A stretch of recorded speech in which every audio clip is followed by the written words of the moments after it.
Hi everybody. I'm reading a bit of Book of Daniel, and I started at 246 Daniel, and I wanted to share some of what I'm reading here. So I've just kind of been jumping around actually the Bible, and it seemed pertinent, the readings. So Daniel 246. Then the king Nebuchadnezzar fell upon his face and worshipped Daniel, and commanded they should offer an oblation and sweet odors unto him. The king answered to Daniel and said, Of a truth it is that your God is a God of gods and a Lord of kings and a revealer of secrets, seeing thou couldst reveal this secret. So because basically, from what I had read earlier, that Daniel had interpreted a dream that the king Nebuchadnezzar had had. So, back to Daniel 2:48 or 2:48. Then the king made Daniel a great man, and gave him many great gifts, and made him ruler over the whole province of Babylon, and chief of governors over all the wise men of Babylon. Then Daniel requested of the king, and he set Shadrach, Meshach, and Abednego over the affairs of the province of Babylon. But Daniel sat in the gate of the king. Chapter The Fiery Furnace. Daniel 3. Nebuchadnezzar the king made an image of gold, whose height was 60 cubits, and the breadth thereof 6 cubits. He set it up in the plain of Jorah, in the province of Babylon. Then Nebuchadnezzar the king sent to gather the princes, the governors, and the captains, the judges, the treasurers, the counselors, the sheriffs, and the rulers of the provinces, to come to the dedication of the image which Nebuchadnezzar the king had set up. Then the princes, the governors, captains, the judges, the treasurers, the counselors, the sheriffs, and the rulers of the provinces were gathered together under the dedication of the image that Nebuchadnezzar the king had set up, and they stood before the image that Nebuchadnezzar had set up. Then a herald cried aloud, To you it is commanded, O people, nations, and languages, that at what time ye hear the sound of the cornet, flute, harp, sackbut, psaltery, dulcimer, and all kinds of music, ye fall down and worship the golden image that Nebuchadnezzar the king had set up. And whoso falleth not down and worship shall the same hour be cast into the midst of a burning fiery furnace.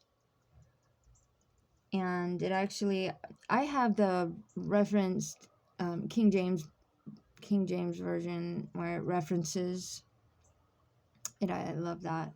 References actually Jeremiah 29:22, which actually references how basically how men are that were wrongful against the truth of the word of the Lord are basically like destroyed, in other words, in so many ways of speaking.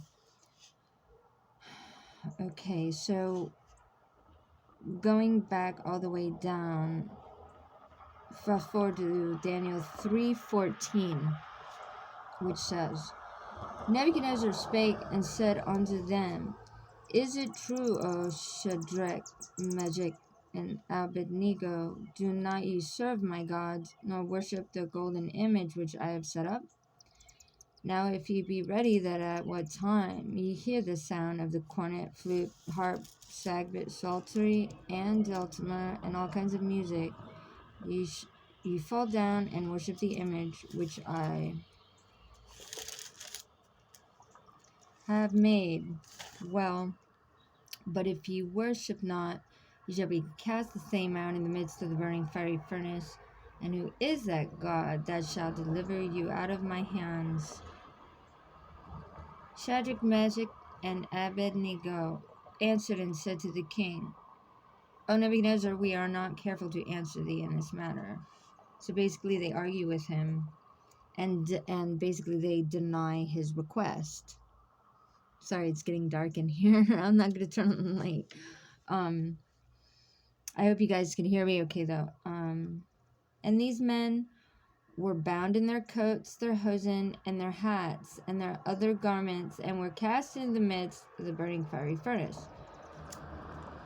So I just fast forwarded down to Daniel 3:21. Therefore, because the king's commandment was urgent, and the furnace exceedingly hot, the flame and the fire slew those men that took up Shadrach, Meshach, and Abednego. And these three men, Shadrach, Meshach, and Abednego, fell down, bound into the midst of the burning fiery furnace. Then Nebuchadnezzar the king was astonied, and rose up in haste, and spake, and said unto his counselors, Did not we cast these men bound into the midst of the fire? They answered and said unto the king, True, O king. He answered and said, Lo, I see 4 men loose, walking in the midst of the fire, and they have no garment, and the form of the fourth is like the Son of God. Which references to my book. It references to Isaiah 43:2.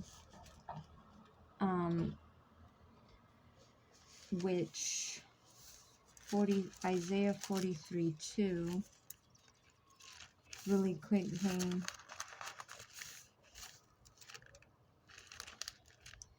says, When thou passest through the waters, I will be with thee, and through the rivers, they shall not overflow thee. When thou walkest through the fire, thou shalt not be burnt, neither shall the flame kindle upon thee. For I am God. It says, For I am the Lord thy God, and the Holy One of Israel, thy Savior.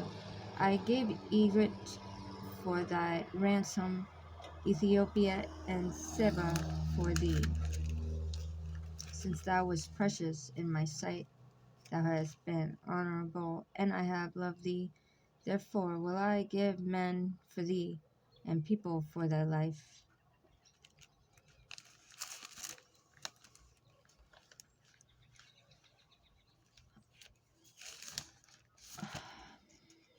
And we left off, and I'm kind of reading it along as we go here.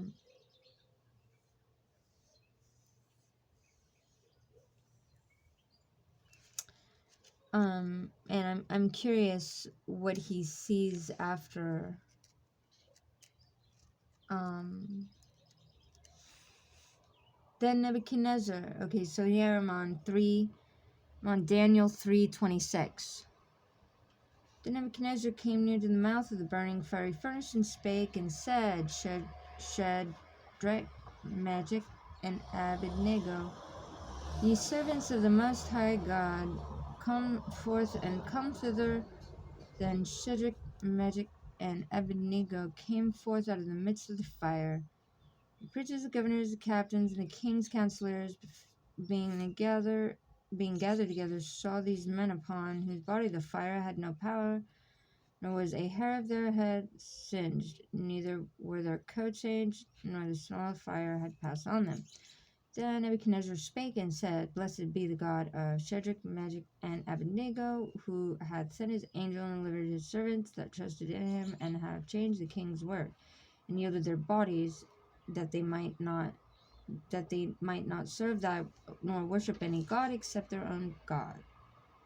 Therefore I make a decree that every people, nation, which speak anything amiss against the God of Shadrach, Meshach, and Abednego, shall be cut in pieces, and their houses shall be made a dunghill, because there is no other God that can deliver after this sort. Then the king promoted Shadrach, Meshach, and Abednego in the province of Babylon. I found that inspiring, because, and just to give a bit of the history, that the nation of Israel, ancient Hebrews, were bound and enslaved by the nation of Babylon, and in the, well, which it describes later in this,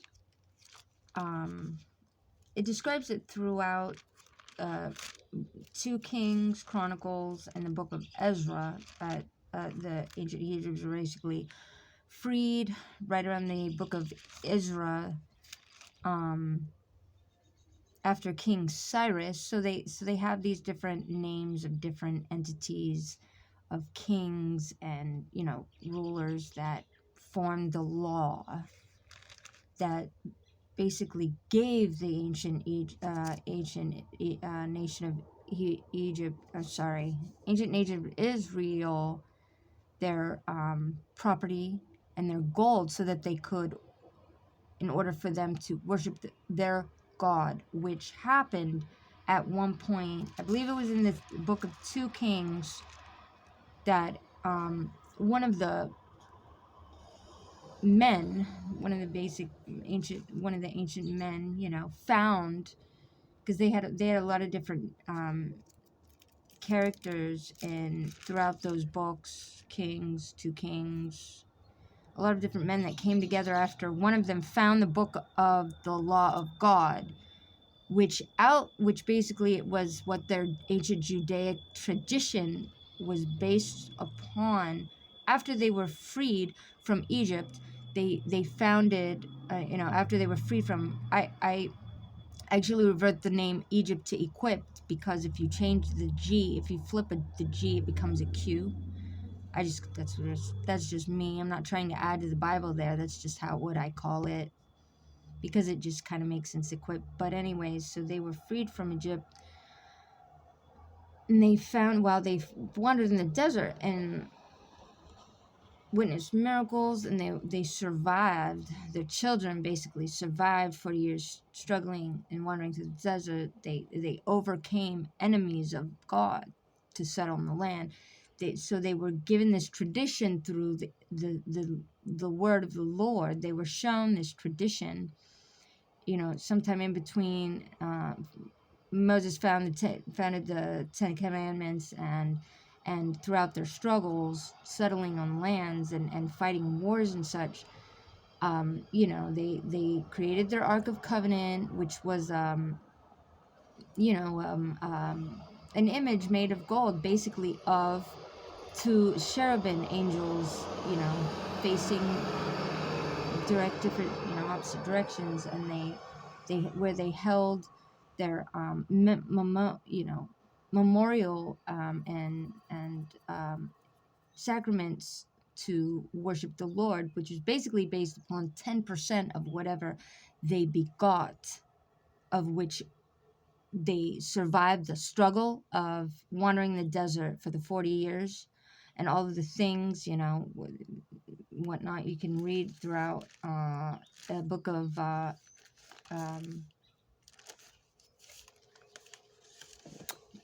one that begins with an E, the book of the famous one, Exodus.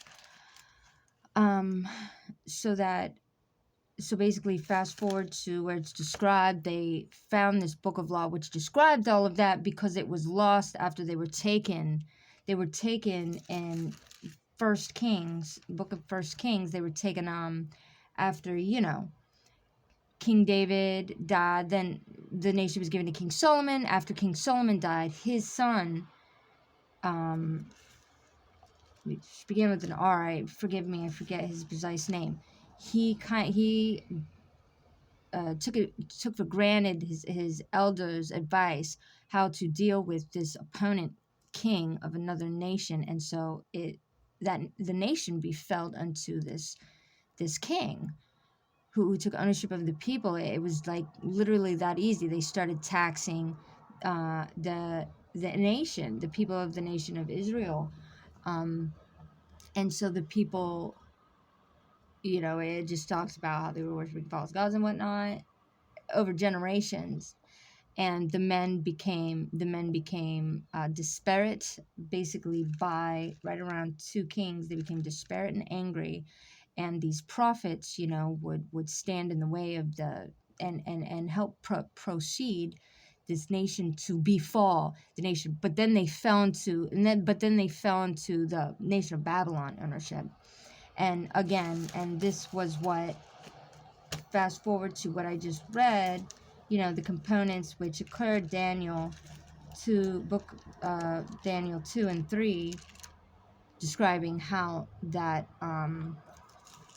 the settlement back of their property in order to worship the Lord again occurred.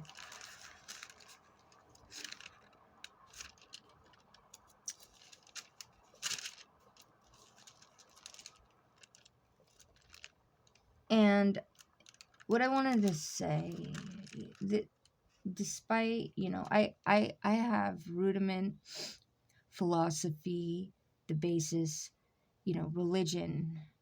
I think that I believe in there's truth all religions, and I believe they almost equally, because first of all, the Bible explains how, forgive me that I am taking my time with this, but if you look at the book of Romans, and there's different interpretations, but when you look at that new version, international version, versus what the ancient Judaic law it describes, particularly in 2 Romans 26 through 29, and I'm interpreting it in the New International Version, which basically says a chosen man is not chosen based upon his genetic or his bloodline.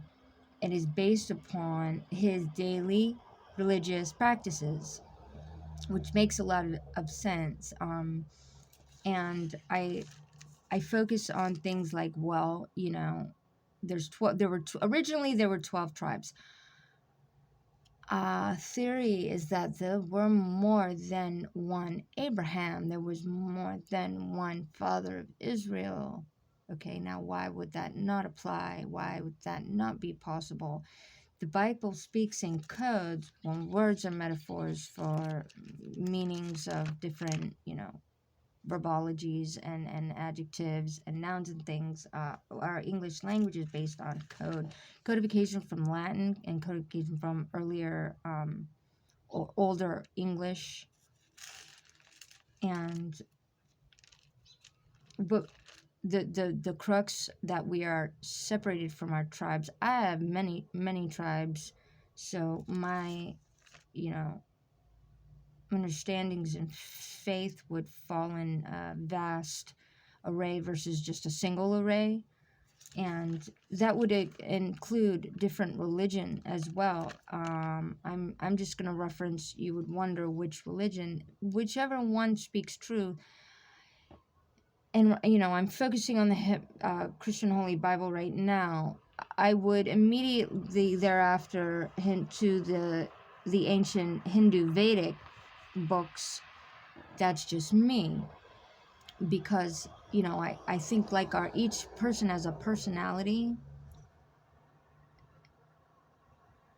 like a direction that we are aligned with, either based upon habit, tradition, or our intellectual outlay, whatever we've done, however we feel. There's past lives. This isn't the only life, and this is the only stretch of dimension, nor the only truth.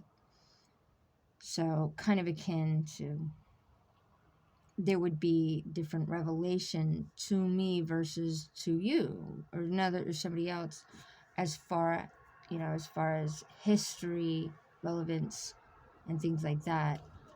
And these are all historical texts, despite the relevant fact that it's in code. It is in code in a way, but that's kind of my personal experience. For instance, when they say, and I liked, because before I was reading the book of Acts, where I left off, it's just a metaphor, because when you read some of the words, they're like, where did they come up with, the nation of Lycaonia, onium. What does that mean? Lichen onium. And you break it down. You know, my grandmother always said break down the sound of words. You break it down into syllables. Iconium or lyconium. And I just find relevance within the meaning. They all broke off and settled into like Lystra, for instance, the nation of Lystra, and the man was lame in his feet, and they performed the miracle, and the people proclaimed that they were the men of God descended upon the earth, and you know they wished to worship and sacrifice with them after they brought them creatures to sacrifice. And they brought them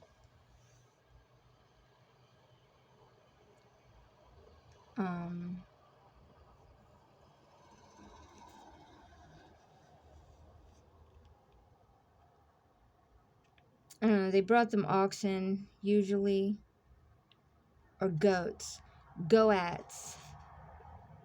and sheep.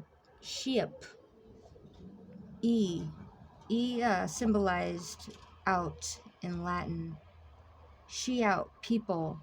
In other words, you know, I just kind of find it, or goats, they go and they're irresponsible and they don't think first. Sheep, she out of public, something that you don't see very often because it might be lost, or it might prefer to stick to its own, but it needs to stick with the herd because we're intrinsically, we are social creatures that need, we are led because we are made in the image of the Lord God, so our brains are very distinctly complicated. So in other words, you know, it's a workforce, you know, creative based. God created everything, creative based mind. So we're always constantly needing to pursue either an agenda or a goal, you know, constructively so, but we can be easily led astray because potentially, you know, we need a break, and we don't know when to stop, and you know, thoughts can get the best of us, especially when we're met with an enemy or an opponent, right? Because we're on this planet which has been a basin for alien, a landing place for aliens for thousands, not to mention thousands of years, not to mention that, but this planet was once all dinosaurs, which, you know, if there's any truth that humans came from another planet, and that wouldn't be beyond me for a second, that we actually originated from another planet, and that men were created on another planet, not Earth. That human beings came from and evolved from another planet, and we came here. My image is that it is a barren planet, one that is not have roughage and forests with beasts and reptiles upon it the way it is here on Earth. So because the Bible actually says that we're aliens here. Now, in the life of me, what on earth does that mean? And it actually makes a lot of sense now that I thought about it. And it answers a lot of qualms because, you know, because a lot of this crap is just ridiculous how hard it can be. You know, we've evolved. Why? The Bible, when you read the Bible, they had so many issues. Okay, for chosen people, right? Not a negative, but by, you know, I can totally relate, and I believe, you know, for the life of me can only, how is that godly? Why would God choose this for His people? It's not that He chose it; it's that we came here from another freaking place. Okay, and we're still here. Our species is still here. We're still We're still struggling, but we're still on this planet. Okay? Is there a better planet? I don't know. I know there's a different place. And, eventually we move on from this place. In the spirit lasts forever. Da, da, da, da. Time is infinite. God is infinite. Time is infinite. Our souls are, made harder than steel, and all that great shebang and shabazz. And thank you all for listening. And I just about the Old Testament versus the New, I find both of them almost equally encouraging, but in two entirely different manners and venues. Because but it's all real. And I wanted to say, anybody that these books speak to, when it hits your soul. That's how you know.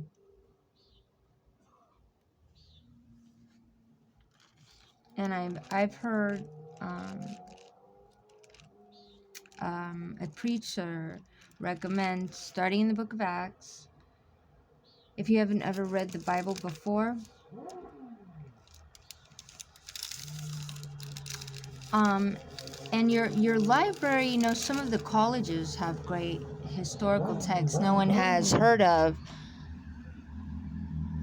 Place to find Book of Vedic and things. Good night.